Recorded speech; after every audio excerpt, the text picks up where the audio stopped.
Hello दोस्तों, welcome back. तो यार काइनेमैटिक्स में हम लोगों ने काफ़ी अच्छे से मोशन को स्टडी करा है, काफ़ी अच्छे से ऑब्जर्व किया है और ऑब्जर्व करने के दौरान हम लोगों ने कुछ फंडामेंटल डेवलप कर ली हैं। अभी तक हम लोगों ने ऑब्जर्व करके मोशन को फंडामेंटल्स डेवलप कर ली। फंडामेंटल्स का क्या मतलब है कि हाँ, या कह सकते हैं कुछ डिस्कवरी करी है हम लोगों ने, डेफिनेशंस की, जैसे कि वेलोसिटी क्या होती है, स्पीड क्या होती है, इंस्टेंटेनियस स्पीड क्या होती है, एक्सेलरेशन क्या होता है, डिस्टेंस और डिस्प्लेसमेंट में क्या डिफरेंस है, पोजीशन वेक्टर का क्या मतलब है, चेंज इन पोजीशन वेक्टर क्या क्या मतलब है, ये सारी चीज़ें हम लोग समझ चुके हैं। यानी जो भी एक ऑब्जर्वेशन वाली चीज़ होती है वो हम लोगों ने एनिमेशन की मदद से काफ़ी चीज़ समझा था कि मोशन वास्तव में क्या होता है, और यही काइनेमैटिक्स है, यही स्टडी ऑफ काइनेमैटिक्स है। तो जो ऑब्जर्व करने जो फंडामेंटल्स थे वो हम लोग पढ़ चुके हैं। फंडामेंटल्स अभी मैंने बताया क्या क्या पढ़ा है, जैसे डिस्प्लेसमेंट, वेलोसिटी और स्पीड। इंस्टेंटेनियस लिख रहा हूँ ना, कहें कि ये वीडियो लगा दिया, स्पीड क्या होगी, एक्सेलरेशन और टाइम। मतलब टाइम को डिस्कवर नहीं करा, टाइम हम लोगों ने जाना कि टाइम का महत्व है मोशन को देखने में। तो ये चार जो महत्वपूर्ण चीज़ें हैं, चार फंडामेंटल्स हैं जो हम लोगों ने समझ लिए थे। अब इसी पर अपनी कहानियाँ होने वाली, इसी पर हम लोग कहानियाँ बिल्ड करने वाले, मतलब इसी पर आपको प्रॉब्लम देखने को मिलेंगी, सारी चीज़ें देखने को मिलेगी। कहने का मतलब एक मेरा बहुत पुराना एग्जाम्पल है जो मैं बहुत पहले से देता चला आ रहा हूँ कि अगर आपको किसी गेम में बेहतर होना है तो आपको उस गेम के नियम पता होने चाहिए। अगर आप किसी गेम को बेहतर नहीं, मतलब खेल रहे हैं, बेहतर हो रहे हैं, या आप कहीं कोई गेम देखने ही जा रहे हैं, मान लीजिए आपको फुटबॉल है, फुटबॉल गेम का कुछ भी ए भी नहीं आता, मतलब फुटबॉल का वी भी नहीं आता आपको, और आप फुटबॉल मैच देखने गए, क्या आप आनंद ले पाएंगे? यार आपको नियम ही नहीं पता है कि गोल का क्या मतलब होता है, स्ट्राइकर का क्या मतलब होता है, आप कुछ भी एंजॉयमेंट नहीं कर पाएंगे। अगर भैया आपको क्रिकेट बहुत अच्छी तरह से आता है, आपको पता है कि कैच आउट का क्या मतलब होता है, एलबीडब्ल्यू का क्या मतलब हो, एलबीडब्ल्यू कब होता है, कैच आउट क्या होता है, रन आउट क्या होता है, बॉलर कौन होता है, कीपर कौन होता है, एम्पायरिंग क्या होती है, अगर ये सारी चीज़ें पता हैं और आपको मैं स्टेडियम में बिठा दूँ, कोई बच्चा अच्छा मैच चल रहा हो इंडिया पाकिस्तान का, तो आप बड़े मज़े से देखेंगे। तो अंतर क्या है, फुटबॉल के आपको नियम नहीं पता थे, आप इंजॉय नहीं कर पाए। क्रिकेट में आपको नियम पता थे, आपने बिंदास एंजॉय करा। ऐसा ही काइनेमैटिक्स में जो फंडामेंटल नियम होते हैं, जैसे बॉलर क्या है, बल्लेबाज क्या है, शॉर्ट पिच बॉल क्या होती है, और वो हम लोगों ने सीख लिए। काइनेमैटिक्स की यही फंडामेंटल है।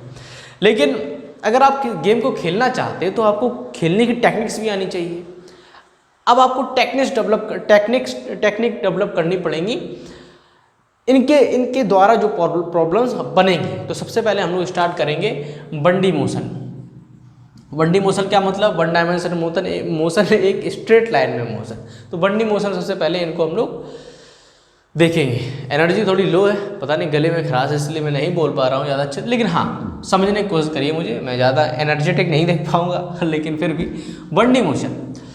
तो बंडी मोशन ही हम लोग क्यों, बंडी मोशन में ही हम लोग मोशन को क्यों ऑब्जर्व करें, ये आपका सवाल हो सकता है। तो आप कह सकते हैं, या फिर मैं ही आपको बताता हूँ क्यों आवश्यक है कि सबसे पहले हम लोग बंडी मोशन में पढ़ें।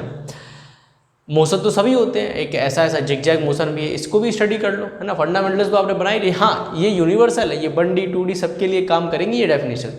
तो 1D में क्यों, 1D में इसलिए क्योंकि जब भी आपके पास बहुत बड़ी समस्या होती है, जैसे आपकी पर्सनल लाइफ में अगर कोई आपके पास बहुत बड़ी समस्या है, तो आप उसे देखें कि कहाँ से हम उसको बारीकी से तोड़ दें, कि जितनी आपकी कैपेसिटी है, कि जितनी प्रॉब्लम्स को आप सॉल्व कर सकते हैं उसको पहले ले आएँ, उसको तोड़कर उसका अध्ययन करें, मतलब उसको उस प्रॉब्लम को सॉल्व करें, फिर अगली प्रॉब्लम को सॉल्व करें। ऐसे ही 3D मोशन तो बहुत कॉम्प्लेक्स चीज़ है ना, एक साथ नहीं पढ़ पाओगे। तो सबसे पहले 1D मोशन से स्टार्ट करते हैं, फिर 2D पर जाएंगे, फिर आगे बढ़ेंगे।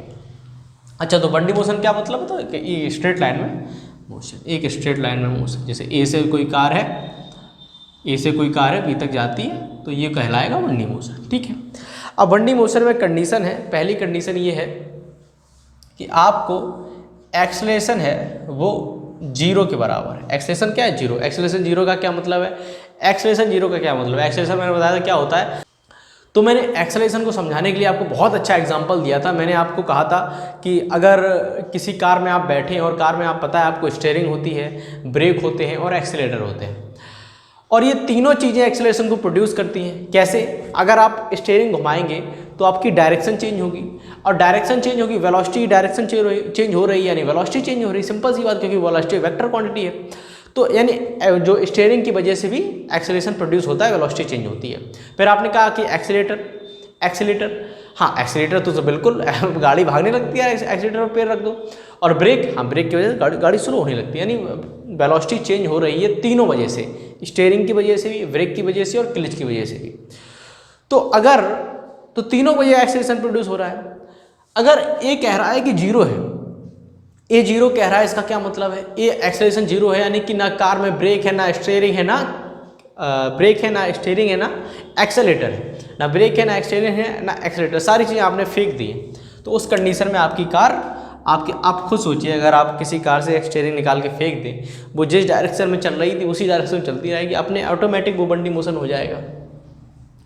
जैसे कि आपने ये हो गया ब्रेक, ये हो गया एक्सीलेटर और ये हो गई स्टीयरिंग, आपने तीनों निकाल के फेंक दी, तीनों फेंक दिए भाई, ये हो गया एक्सेलेरेशन जीरो। अब इस प्रकार की जो, इस कंडीशन के जो हम लोग टेक्निक्स डेवलप करें, मैंने अभी कहा ना कि आपको विराट कोहली बनना है, क्योंकि अवंती रायडू और विराट कोहली में क्या अंतर है कि अब विराट कोहली के पास अच्छी टेक्निक्स है, तो टेक्निक्स हम लोग डेवलप कर रहे हैं। तो तीनों चीज़ें निकाल के फेंक दो, एक्सेलेरेशन होता है जीरो। एक्सेलेरेशन जीरो होता है तो बहुत लल्लू से सवाल आते हैं 7वीं 8वीं कक्षा के, कौन से, speed is equal to distance upon time, distance upon time, time taken या टाइम कहते हो। ये आपसे कोई भी रिश्तेदार घर में आता है, पूछता है कि कोई रेलगाड़ी 1 घंटे में 100 किलोमीटर की दूरी तय कर लेती है, तो बताइए उसकी स्पीड क्या है, तो 100 किलोमीटर पर आवर। तो बच्चों वाले सवाल यहाँ पर होते हैं, है ना। अब आप कह सकते हो भाई साहब आपने कहा था कि स्पीड को जनरली इंस्टेंटेनियस स्पीड को हम लोग स्पीड ही बोलते हैं, तो स्पीड बराबर आपने डिस्टेंस अपॉन टाइम लिख दिया, ये क्या लिख दिया। यहाँ तो आपको लिखना चाहिए था एवरेज स्पीड, आपने एवरेज स्पीड क्यों नहीं लिखा।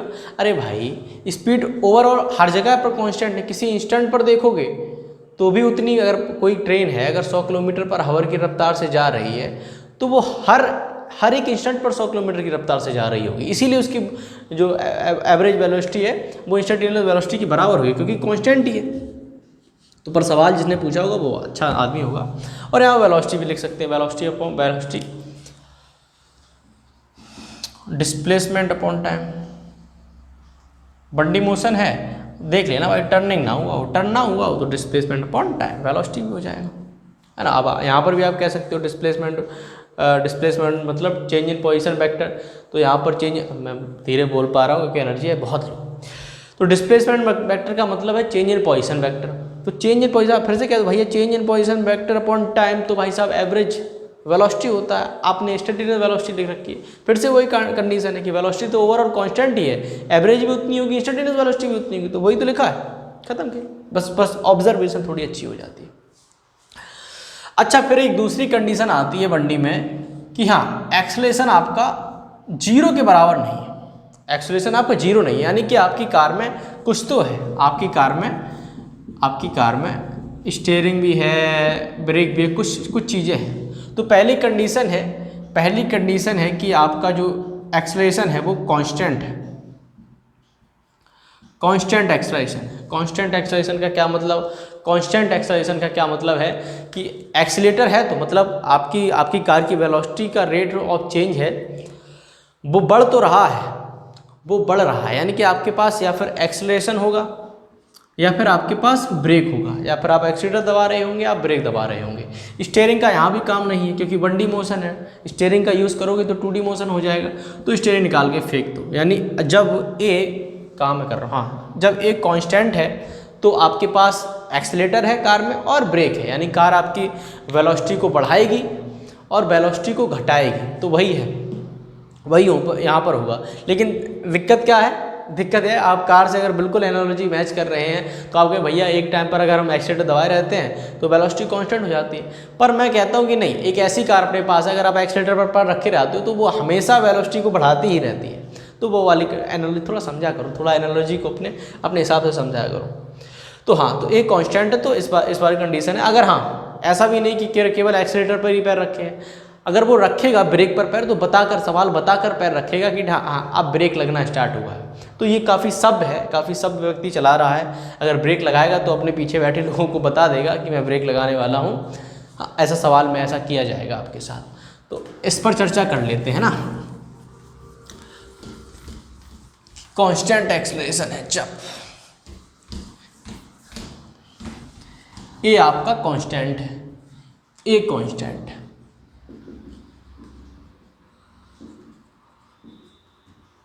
ए कांस्टेंट है तो उसके लिए जब ए कांस्टेंट होता है उसके लिए आपने इक्वेशन ऑफ मोशन पढ़ रखी होंगी।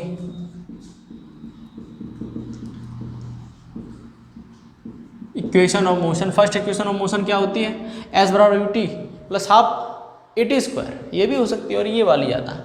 हाँ, v बराबर you plus A T, v बराबर यू प्लस ए टी।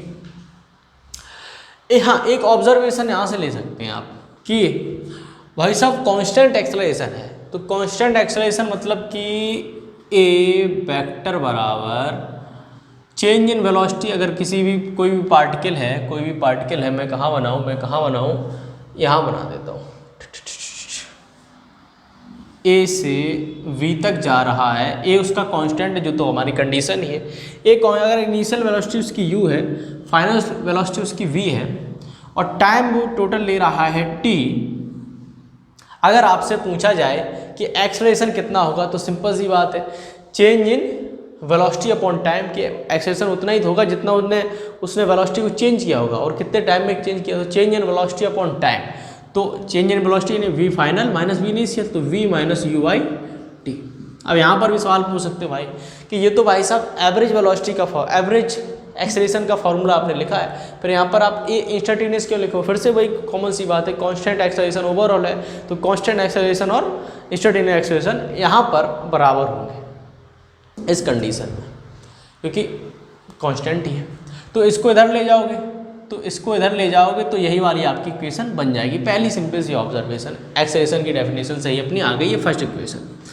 अच्छा, सेकंड इक्वेशन है कि मान लीजिए कि आपको u दिया गया है, आपको जो इनिशियल वेलोसिटी है कार की, जो भी पार्टिकल है उसकी इनिशियल वेलोसिटी दे रखी है, टाइम दे रखा है और एक्सेलरेशन तो अभी हम लोगों ने निकाल ही लिया, एक्सेलरेशन दे रखा है और आपसे पूछा जा रहा है कि उसने डिस्प्लेसमेंट कितनी ट्रैवल करी, कितनी दूरी उसने ट्रैवल करी। डिस्प्लेसमेंट एक्चुअली दूरी नहीं, डिस्प्लेसमेंट।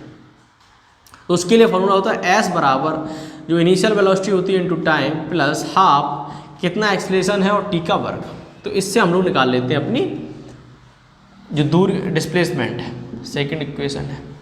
अच्छा, थर्ड इक्वेशन क्या है, थर्ड इक्वेशन है मान लीजिए आपको इनिशियल वेलोसिटी पता है, फाइनल वेलोसिटी पता है, एक्सेलरेशन पता है और आपसे डिस्टेंस से पूछ दिया जाता है s। तो इसका लिए फॉर्मूला है v स्क्वायर बराबर, या इक्वेशन है u स्क्वायर प्लस 2as। तो यहाँ से आपका s निकल आएगा। तो ये तीसरी इक्वेशन हो गई। अब ये वाली इक्वेशन तो यार अवंती रायडू भी जानता है, मतलब इतनी ये वाली टेक्निक्स तो अवंती रायडू भी जानता है, पर हमें बनना है विराट कोहली या ए.बी. डिविलियर्स। तो उसके लिए तो कुछ एडवांस चीज़ सीखनी होगी, तो एडवांस चीज़ डेवलप करनी है एक्चुअली कि उसी इंस्टेंट पर हमें काम आ जाए। कोई प्रॉब्लम्स हमारे सामने आए तो हम तुरंत उसका इस्तेमाल कर सकें। जैसे कि एक फुल गेंद डालो तो भाई साहब डिविलियर्स तो आगे जाके खेल देगा, और अब रायडू को डालोगे, रायडू अच्छा बल्लेबाज ऐसा नहीं, लेकिन फिर भी अगर उसे डालोगे तो वो नहीं खेल पाएगा उतनी अच्छे से, वो तो 6 मार देगा डिविलियर्स शॉर्ट पिच बॉल को। तो आपको कुछ और चीज़ें डेवलप करनी पड़ेंगी इसी इक्वेशंस में। तो इसके साथ थोड़ी बहुत छेड़छाड़ करो। आप क्या करो, ये वाला u है इक्वेशन, u निकालो यहाँ से, u बराबर b माइनस ए टी। ये आप u बराबर b माइनस ए टी यहाँ रख दो तो आपको मिलेगा s बराबर b t minus half a t square. क्या कहने का मतलब है कि हाँ, अगर आपको इनिशियल वेलोसिटी नहीं पता, फाइनल वेलोसिटी ही पता है, तो आप इस फॉर्मूले की मदद से निकाल सकते हो। थोड़ी सी स्मार्टनेस यहाँ पर आएगी, थोड़ा आपको जद्दोजहद नहीं करनी पड़ेगी। अगर आपको इतनी सी बात याद है, बस अगर इनिशियल जगह फाइनल लिखना है और माइनस का चिन्ह लगाना है, बस ठीक है। अब एक कोई समझदार बच्चा कह सकता है या दोस्त हमारा कह सकता है कि भैया ए है और ये भी ए है, यहाँ पर रख दो भाई साहब ए की वैल्यू, ए की जगह ये चीज़ें रख दो। तो ए की जगह जब आप ये चीज़ें रखोगे तो आपको क्या मिलेगा, आपको मिलेगा s बराबर v plus you by two into T, और ये होता है v एवरेज कांस्टेंट एक्सेलरेशन की, तो v एवरेज इंटू टाइम। तो यहाँ से भी ये तो बहुत अच्छा फॉर्मूला है भाई साहब, बहुत समय बचाता है। ये तो मतलब ये बना देगा भाई साहब आपको विराट कोहली। तो ये इंपॉर्टेंट जाना है, एस बराबर V average into time. Okay जी, समझ में आया जी, मज़ा आया भाई। तो ये सिंपल सी इक्वेशंस होती है, ये भी इनको भी आप करते चले आए हैं और इनका डेरिवेशन कराने का कोई मतलब नहीं है। हाँ करा भी देंगे, मतलब समय आने पर कराता चला जाऊँगा, है ना। इसकी करा दूँगा, ये भी करा दूँगा, ये तो कर ही दिया इसका डेरिवेशन। तो इसका डेरिवेशन का कोई मतलब नहीं है, इनका आप यूज़ करिए। टेक्निक से आपको कुछ पूछा जाएगा थोड़ा अच्छा कांस्टेंट एक्सेलरेशन के लिए ये चीज़ इस्तेमाल कर सकते हैं। और ये केवल बंडी के लिए नहीं, इसको हम लोग 2D में इस्तेमाल करेंगे, लेकिन थोड़ा मॉडिफिकेशन करके हम लोग इसका इस्तेमाल करेंगे। खैर आगे बात करेंगे इसके ऊपर हम लोग। चलिए भाई, अब एक कंडीशन ये हो गई कि आपकी कार में एक अच्छा सज्जन व्यक्ति बैठा है और कार चला रहा है, कांस्टेंट एक्सेलरेशन से चला रहा है, कभी ब्रेक लगाता है, कभी एक्सीलेटर दबाता है। जी भाई, समझ में आया कि वो सब व्यक्ति था, बताकर एक्सेलरेशन दबाएगा, बताकर ब्रेक दबाएगा। ये मेरा कहने का मतलब है कि अगर सवाल में आपको एक्सेलरेशन कांस्टेंट दिया जाएगा तो आपको बताया जाएगा कि कब उसने ब्रेक लगाया है और कब उसने एक्सीलेट करा है, यानी डायरेक्शन, एक्शन और मैग्नीट्यूड के बारे में आपको बताया जाएगा। अच्छा जी, अब आता है भैया, ये तो हो गया जब एक्सेलरेशन था हमारा नॉन जीरो, तो पहली कंडीशन थी ए कांस्टेंट, दूसरी कंडीशन आ गई ए है वेरिएबल। ए है अपना वेरिएबल। वेरिएबल का क्या मतलब कि आपकी कार में होता है ब्रेक और एक्सीलेटर और स्टीयरिंग। स्टीयरिंग तो फेंक ही दो, अब बचा ब्रेक और स्टीयरिंग। अब आपकी कार में बैठा है बेवड़ा, वो स्टीयरिंग दबाता है, वो एक्सीलेटर दबाता है, कभी ब्रेक दबाता है, कभी एक्सीलेटर दबाता है, कभी ब्रेक दबाता है, उसका ऐसे ही चल रहा है, ऐसा ही चल रहा है वो, मतलब अब ब्रेक दबाता ही रहता है ब्रेक दबाता ही रहता है। तो एक फंक्शन मिलता है जो एक ही वैल्यू आती है, वो वेरिएबल आती है, वेरी कर रही होती है। हाँ, अब वेरी कैसे कर रही है, मान लीजिए कोई आपकी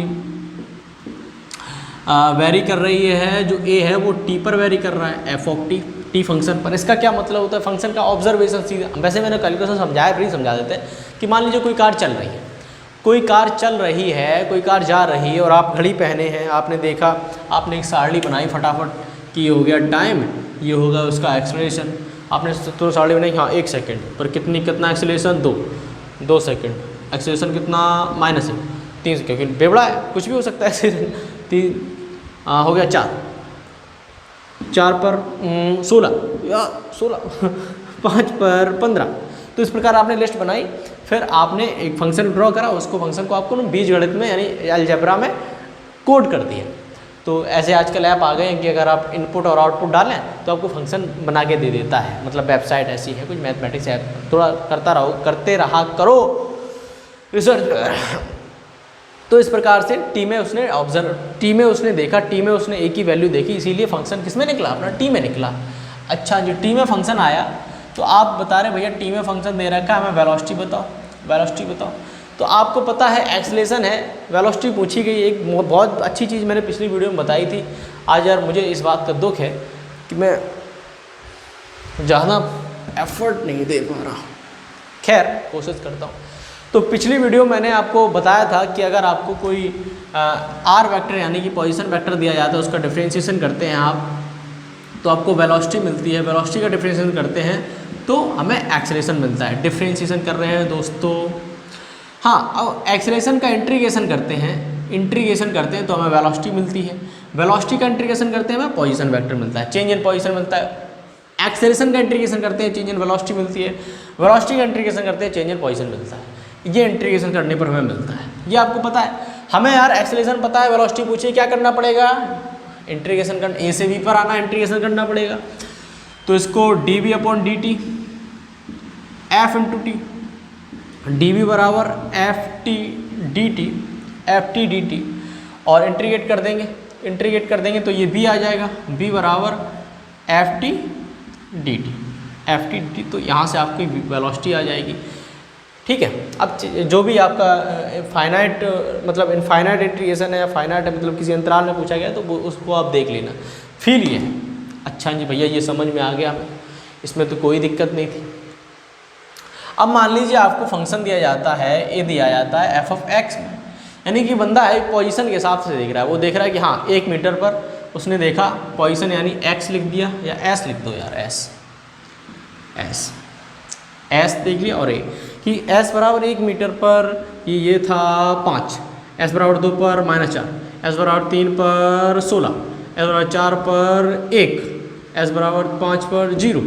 तो इस प्रकार के नंबर आ रहे हैं। आपने ध्यान दिया है कि जिसमें फंक्शन होता है वो आपका क्या होता है, एकदम एक सीधी लाइन चलती है, और जो वैल्यू आ रही होती है, आउटपुट होते हैं, वो उल्टे सीधे आते रहते हैं। यानी विबड़ा बैठा है तो एक्सेलरेशन उल्टे सीधे तो आएंगे।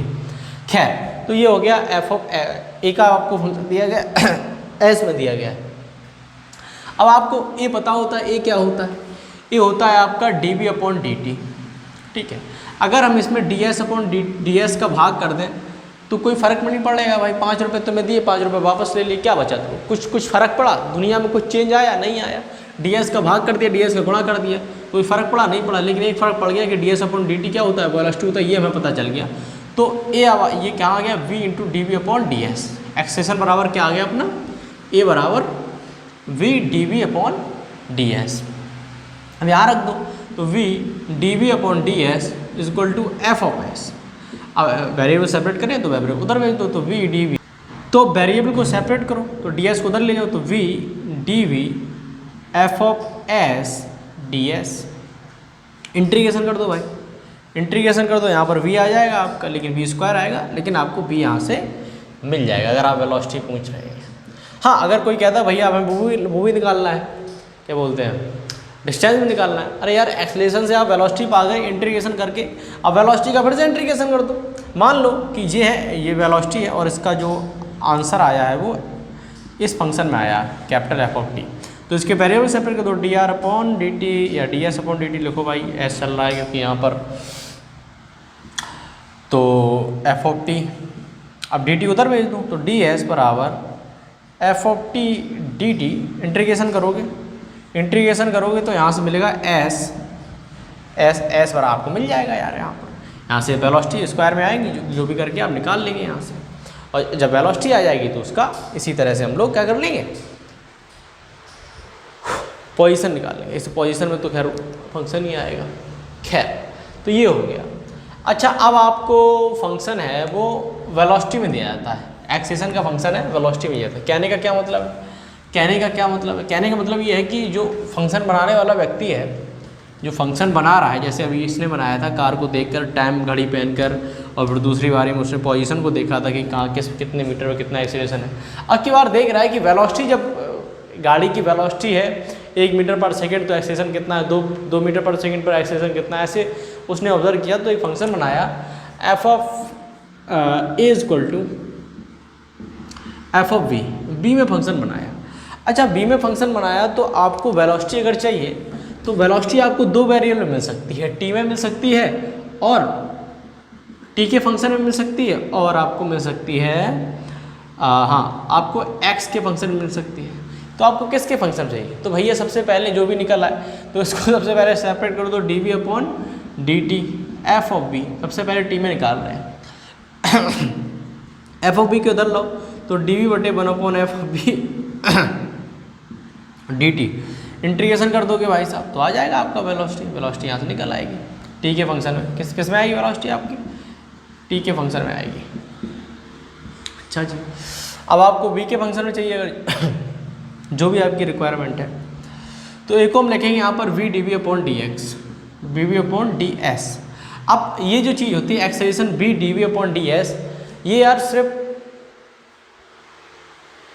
एक्चुअल में ये होता ही नहीं एक्सेलरेशन की वैल्यू, ये तुक्के में हो जाती है। बंडी मोशन जब होता है तब ये एक्सेलरेशन की वैल्यू हो जाती है। वैसे बेसिकली ये टेंजेंशियल की होती है एक्सेलरेशन, नेट एक्सेलरेशन ये नहीं हो सकता है।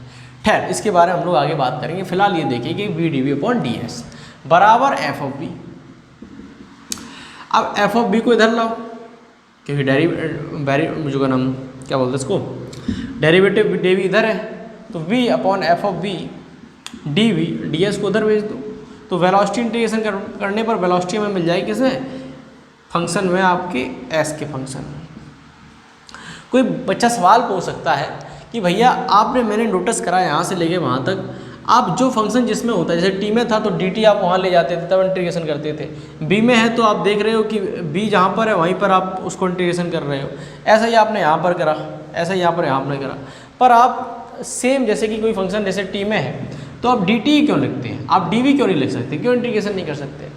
जैसा कि आपको यार याद होगा, जब मैंने बताया था, आपने मेरी एक वीडियो देखी होगी व्हाट इज इंटीग्रेशन, उसमें मैंने बताया था कि आप इंटीग्रेशन जब मैंने बनाया था कि कैसे इंटीग्रेशन उत्पत्ति बताई, तो मैंने एरिया निकाला था इसके, जैसे डी एक्स लिया था और एफ ऑफ एक्स लिया था ये, तो F of x into D x हमने एरिया निकाला था। तो ओवरऑल एरिया का सम ही अपना इंटीग्रेशन था, इंटीग्रेशन की वैल्यू थी। तो आप देखिए एरिया की एक लेंथ मीटर में है तो दूसरी भी मीटर में होगी, इसीलिए यार अगर यहाँ पर टी है तो उसके मल्टीप्लाई में भी टी ही होगा, क्योंकि कहीं ना कहीं वो एरिया निकाल रहा होता है अपने संदर्भ में, अपनी कहीं ना कहीं गणित में, तो इसीलिए टी के डी टी ही रखते हैं जो इंटीग्रेशन करते हैं। तो इस प्रकार की आपको वेरिएबल, हाँ आपने कांस्टेंट एक्सेलेरेशन के लिए तो सवाल पढ़े होंगे, लेकिन आपने वेरिएबल एक्सेलेरेशन के सवाल नहीं पढ़े होंगे, ये कुछ नई चीज़ है। तो ये इस पर हम अभी कुछ आपको सवाल लेने वाले हैं, कुछ आपको सवाल इस पर मैं देने वाला हूँ या कराने वाला हूँ, अगली वीडियो में कराऊँगा। वीडियो का टाइटल होगा वेरिएबल एक्सेलेरेशन में कि कुछ numericals, some example in variable acceleration, और कुछ अच्छे उस कांस्टेंट एक्सेलेरेशन के लिए भी हम लोग कुछ अच्छे एग्जाम्पल ले लेंगे। ठीक है भाई, तो आपको ध्यान क्या रखना है, ध्यान वही रखना है, पोजीशन वेक्टर का डेफिनेशन करोगे वेलोसिटी मिलेगा, वेलोसिटी का डेफिनेशन करोगे एक्सेलेरेशन